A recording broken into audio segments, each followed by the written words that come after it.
আবার নতুন করে দাবি জানিয়েছে যৌন কর্মীদেরকে রেমিটেন্স যোদ্ধা বানাইতে হবে। কি যোদ্ধা? রেমিটেন্স আমাদেরকে স্বীকৃতি দিতে। কেমনটা লাগে? ওর নিউজগুলো কভার করে প্রথম আলো, কোন আলো? প্রথম আলো আর বিবিসি। এখনো তাদের আইনের আওতায় আনা হয় নাই, এটা প্রমাণ করে এখন উপদেষ্টার মধ্যে রয়ের প্রেতাত্মারা আছে। উপদেষ্টাদের বিরুদ্ধে সম্ভবত আর একবার রাজপথে নামতে হতে পারে।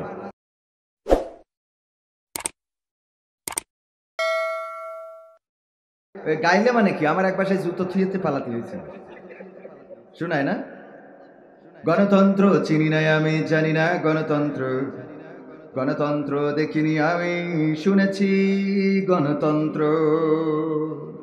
আগে গণতন্ত্রের কথা বলা হতো, গণতন্ত্র কি ছিল? কথা বলার অধিকার ছিল? গণতন্ত্র চিনি নাই আমি, জানি না গণতন্ত্র, গণতন্ত্র দেখিনি আমি, শুনেছি গণতন্ত্র, গণতন্ত্র চিনি নাই আমি, জানি না গণতন্ত্র, গণতন্ত্র দেখিনি আমি, শুনেছি গণতন্ত্র। শুনেছিলাম আমি বাংলাদেশে গণতান্ত্রিক রাজা, যখন যারে মনে চেয়েছে ধরে দিয়েছে সাজা। শুনেছিলাম আমি বাংলাদেশে গণতান্ত্রিক রাজা, যখন যারে মনে চেয়েছে ধরে দিয়েছে সাজা। কাউকে দিয়েছে ফাঁসির দণ্ড, রেখেছে আয়না ঘরে, কাউকে আবার লাশ বানিয়ে ভাসিয়েছে সাগরে। কাউকে দিয়েছে ফাঁসির দণ্ড, রেখেছে আয়না ঘরে, কাউকে আবার লাশ বানিয়ে ভাসিয়েছে সাগরে। করেছে এসব কিসের জোরে? ছিল কি দাদার মন্ত্র? কেমন গণতন্ত্র ছিল, কেমন গণতন্ত্র, গণতন্ত্রের আড়ালে ছিল মোদির ষড়যন্ত্র। কেমন গণতন্ত্র ছিল, কেমন গণতন্ত্র, গণতন্ত্রের আড়ালে ছিল দাদার ষড়যন্ত্র। শুনেছি আগে নির্বাচনে লাগতো টাকার নোট, দেখেছি আমরা ভোট করিতে লাগেনি কোনো ভোট। ভোট লেগেছে? লেগেছে। বরং এক মুরব্বী নাকি ভোট দিতে গেছিল, যাওয়ার পরে বলতেছে, বাবা আমার ভোটার নাম্বারটা দাও। কয় চাচা এত কষ্ট করে কেন আসছেন আপনি? কয় ভোট তো দিতে হবে বাপু, এই জন্য আসছি। কয় দাদা সে কাজ তো আমরা সেরে ফেলেছি। কেন বাপু? কিরাম সাইলে? সারলাম কিরাম। আপনি রওনা দিয়েছেন কখন বাড়ি থেকে? কয় আমি তো ফজরের নামাজ পড়ি রওনা দিয়েছি। কয় আমরা তো তাহাজ্জুদ পড়ি কাম সারি। ঠিক না ভাই? ঠিক। তাহাজ্জুদ পড়ি তো সেরেছে। যখন চলে যাচ্ছে চাচারে ডাক দিয়ে কয়, চাচা চাচিরের জন্য আবার আসতে বললেন না। কয় কেন? তোমার চাচিও কি ভোট দিয়েছে? কয় হ্যাঁ ওটাও হয়ে গেছে। কত বড় নেব খারাপ, নিষ্ঠুর মহিলা। বলছে কেন? বলছে নিষ্ঠুর বলবো না কেন বাজা, আজ মরিয়ে শুয়েছে 12 বছর হয়ে গেল, তা তুই এসে যখন হাসিনার ভোট দিতে গেছিস আমার সাথে দেখা করে যাবি না? বোঝা গেছ তো? শুনেছি আগে নির্বাচনে লাগতো টাকার নোট, দেখেছি আমরা ভোট করিতে লাগেনি কোনো ভোট। ভোটের আগে পাশ হয়েছে মন্ত্রী মিনিস্টার, লাগেনি মিছিল, লাগেনি মিটিং, লাগেনি তো পোস্টার। ভোটের আগে পাশ হয়েছে মন্ত্রী মিনিস্টার, লাগেনি মিছিল, লাগেনি মিটিং, লাগেনি তো পোস্টার। নির্বাচন কমিশন ছিল ইন্ডিয়ান কোন যন্ত্র। কেমন গণতন্ত্র ছিল, কেমন গণতন্ত্র, গণতন্ত্রের আড়ালে ছিল রয়ের ষড়যন্ত্র। কেমন গণতন্ত্র ছিল, কেমন গণতন্ত্র, গণতন্ত্রের আড়ালে ছিল মোদির ষড়যন্ত্র।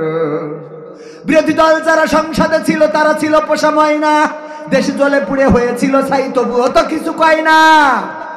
ঠিক না বেঠিক? এখন আবার জিএম কাদের দেখি ফটর ফটর করে, খেয়াল করেছেন কিনা? আর ওর নিউজগুলো কভার করে প্রথম আলো, কোন আলো? প্রথম আলো আর বিবিসি। তারপরে আরো একটা কি আছে, ডেইলি স্টার না কি জানো, এইগুলো ওর নিউজগুলো কভার করে। এই গৃহপালিত বিরোধী দল যারা ছিল এখনো তাদের আইনের আওতায় আনা হয় নাই, এটা প্রমাণ করে এখন উপদেষ্টার মধ্যে রয়ের প্রেতাত্মারা আছে। উপদেষ্টাদের বিরুদ্ধে সম্ভবত আর একবার রাজপথে নামতে হতে পারে, কারণ এখনো ফ্যাসিবাদের প্রেতাত্মা মুক্ত হয় নাই। এখনো ফ্যাসিবাদের প্রেতাত্মারা রাষ্ট্র ক্ষমতায় রয়েছে, বিভিন্ন চেয়ারে থেকে তারা বাংলাদেশের রাজনীতিকে নিয়ন্ত্রণ করছে। বলেন ঠিক কিনা? আপনাদের বিশ্বাস হয়?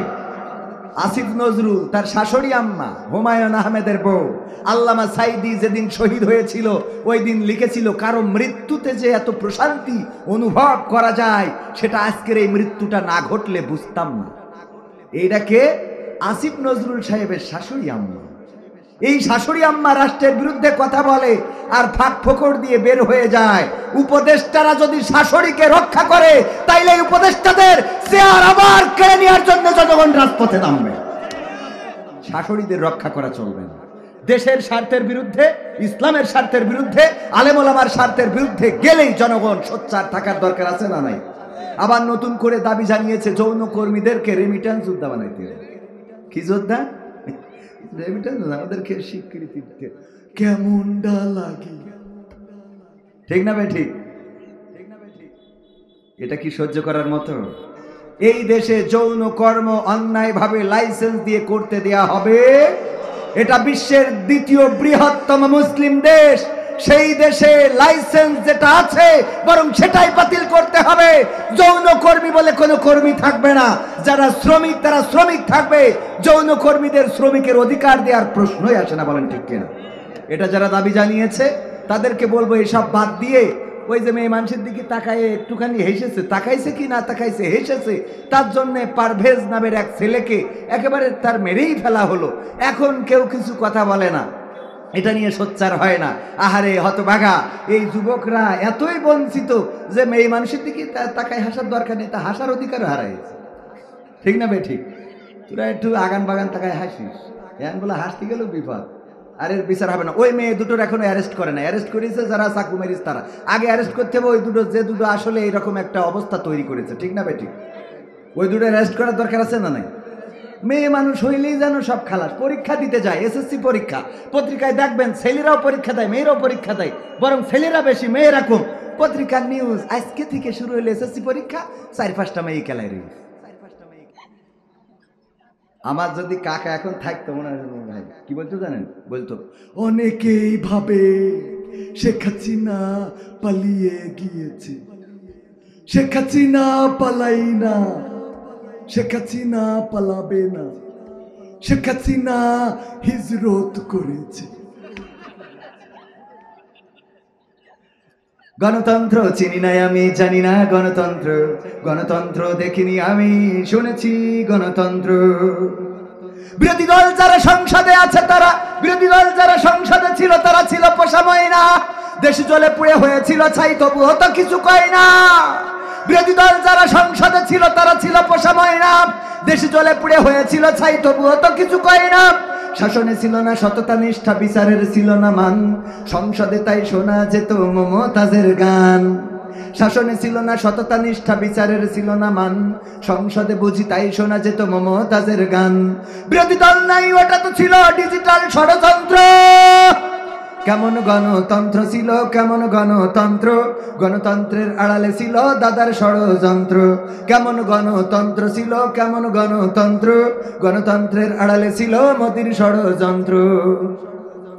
নায়েবে রাসূল কোরআনের পাখি বলতো মানুষ যারে, 13টি বছর সেই মানুষের রেখেছিল কারাগারে। নায়েবে রাসূল কোরআনের পাখি বলতো মানুষ যারে, 13টি বছর সেই মানুষের রেখেছিল কারাগারে। দিনের কথা বলতে গেলেই করতো গ্রেফতার, ইসলামী বই কোরআন হাদিস করতো যে উদ্ধার। ইসলামের কথা বলতে গেলেই করতো গ্রেফতার, ইসলামী বই কোরআন হাদিস করতো যে উদ্ধার।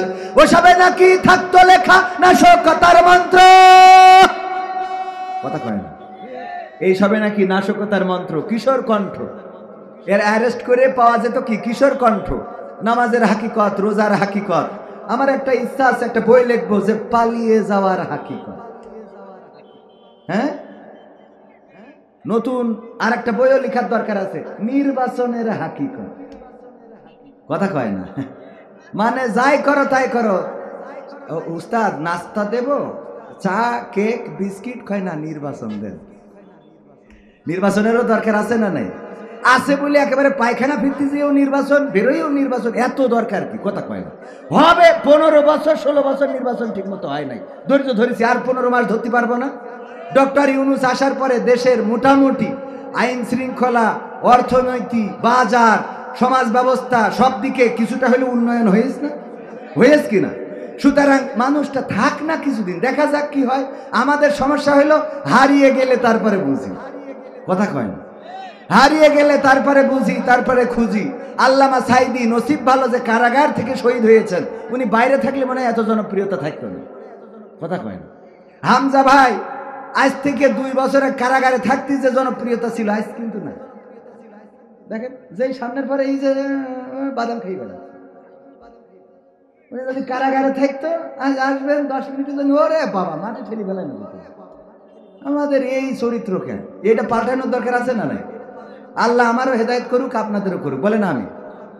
তারপরে আর কি গান গাবো? আর মানে এমন একটা, আমি তো ওই যে 8টার টাইম নিয়ে আগাইলাম, এই জন্যই কোপাং কোপাং করে মারছিলাম, আর একটা গাওয়া যাবে।